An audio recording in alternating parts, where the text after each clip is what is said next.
अमरावती जिल्ह्यातील तिवसा येथे सातरगाव मार्गावर असलेल्या आनंदवाडी नजीक कालव्यात काल दिनांक 18 डिसेंबर रोजी 11:30 वाजताच्या सुमारास 21 वर्षीय ओम अरविंद सहारे राहणार अमरावती हा तरुण मुलगा वडिलांच्या समोरच पाय घसरून वाहून गेल्याची घटना घडली होती। आज सकाळी 8 वाजताच्या दरम्यान घटनास्थळावरून काही अंतरावर जिल्हा शोध व बचाव पथकाला ओमचा मृतदेह मिळून आला।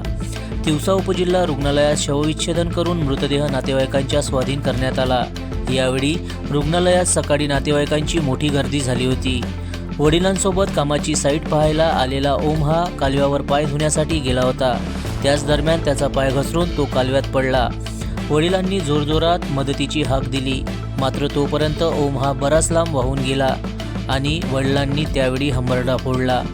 दरम्यान घटनेची माहिती मिळताच 18 डिसेंबर रोजी सायंकाळी 5 वाजेपर्यंत जिल्हा शोध व बचाव पथकाने जवळपास 8 किलोमीटरपर्यंत शोध मोहीम राबविण्यात आली होती।